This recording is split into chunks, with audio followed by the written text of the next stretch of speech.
السلام يا مهدي يا وعدنا الصادق يا صادق الوعد.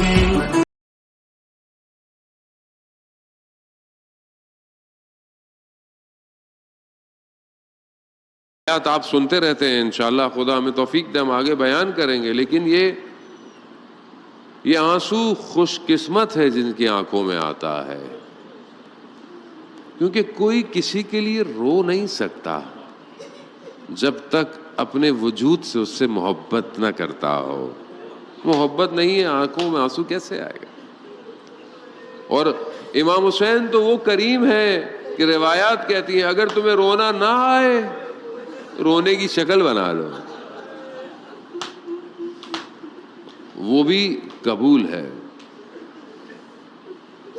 ایک عالم دین کے بارے میں بتایا جاتا ہے کہ شہید ہو گئے، آیت اللہ باؤدینی رضوان اللہ تعالی علیہ کے جن کا مرقد مبارک کم المقدسہ میں بی بی کے حرم کے اندر ہے، بہت بڑے عارف اپنے زمانے کے، کہتے جیسی ان کی تصویر ان کے قریب آئی رونا شروع ہو گئے، گریہ شروع کر دیا.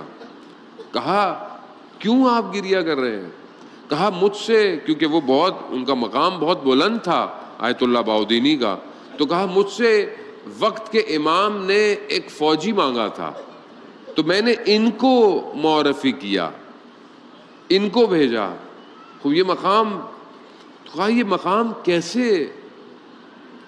کہا یہ مقام گریہ کی وجہ سے ہے. کہا جیسے ہی امام حسین کا نام آتا تھا ان کے آنکھوں میں آنسو آ جاتے تھے. خوب عزاداران محترم، خوب نام میں کیا ہے ایسا؟ حسین کے نام میں ایسا کیا ہے کہ پوری دنیا ایک نام سنتی ہے اور رونا شروع کر دیتی ہے؟ حسین نے کائنات کو سمیٹا ہوا ہے. حسین مدینہ سے چل رہے ہیں، مدینہ سے اپنے پورے کنبے کو سمیٹا ہے. مصائب آپ سنتے رہتے ہیں، بس یہ چند جملے میں آپ سے التماس دعا کہوں گا عزاداران محترم، کیونکہ کارواں ابھی راستے میں ہے. میں مقدماتاً کہہ رہا ہوں کہ جب سب نے جانا شروع کیا، سب کو شروع کیا، تو بہن نے پوچھا بھیا کہاں کی تیاری ہے؟ کہا بہن مدینہ چھوڑا ہوں. بہن نے کہا کہ ہمیں بھی آپ کے ساتھ جانا ہے. کہا کہ آپ اپنے شوہر سے اجازت لیں، گو کہ امام ہے لیکن شریعت کا پاسدار ہے.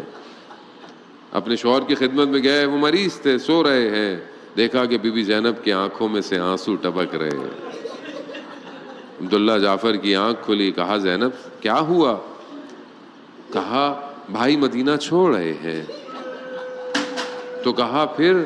کہا آپ جانتے ہیں ہم اپنے بھائی کے بغیر نہیں رہ سکتے. کہا ہم جانتے ہیں، ہمارے نکاح میں شرط یہی تھی کہ آپ کو حسین کے ساتھ جانا ہے، آپ جائیے. جب جانے کا کہا میرے یہ 2 بچے بھی لے جائیے. کربلا ہے نا، کربلا یہ ابتدا ہے، سفر عشق ابھی ابتدا میں ہے. یہ لے جائیے، جب ضرورت پڑے حسین پر قربان کر دیجیے گا. اب آئیے ہم بھی تو شروع کریں سفر عشق کو. ہمارے پاس سب سے قیمتی کیا ہے؟ ہمارے پاس محبتیں، ہمارا اپنا وجود، ہماری اپنی اولاد. کیا اسے تیار کر رہے ہیں حسین ابن علی کے لیے؟ بس عزاداران محترم، یہ کارواں تیار ہوا. یہ کس طرح تیار ہوا؟ بہرحال میں رک جاتا ہوں، بس جملے اور آپ سے التماس سے دعا. عزاداران محترم، کس شان و شوکت سے اہل حرم کو سواریوں پہ بٹھایا گیا. بس اسی منظر کو ذہن میں رکھیے گا، یہی منظر کو پھر عاشورہ بھی ذہن میں لے کے آئیے گا.